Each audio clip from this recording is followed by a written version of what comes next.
और प्रधानमंत्री को जो है पे कटाक्ष कर रहे हैं।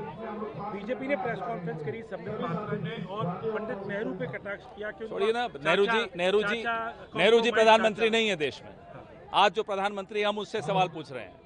1964 में जिनका देहांत हो गया उनसे सवाल पूछें, लेकिन जो आज प्रधानमंत्री है उनसे सवाल पूछो तो जेल हो जाती है। किसान, अग्निवीर जवान, पेपर लीक के शिकार नौजवान जो सड़क पर आता है ये उसको अंदर कर देते हैं।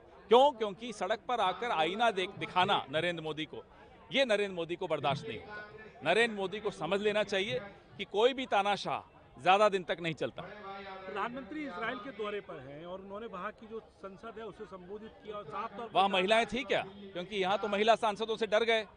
अपनी लोकसभा में तो नहीं आए कि महिला सांसद होंगी, वो दांत हैं उनके, वो काट लेंगी।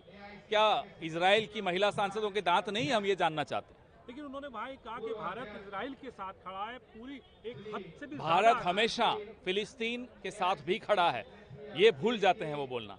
गजा के नरसंहार पे वो मुंह से आवाज नहीं निकलती उनकी। लेकिन सर एक तस्वीरें सामने आई जहां शिमला पुलिस और दिल्ली पुलिस सामने सामने थी। शिमला पुलिस से कहना था कि एक अनलॉफुल तरीके, गैर कानूनी तरीके से भारतीय जनता पार्टी शासित राज्यों की पुलिस जाती है, लोगों को उठाकर ले आती है। मेरे साथ भी असम पुलिस ने कोशिश की, सुप्रीम कोर्ट ने आकर मुझे बचाया। ये हर बार ये हमारे श्रीनिवास जी के साथ हुई, हमारे जिग्नेश मेवानी जी के साथ हुई।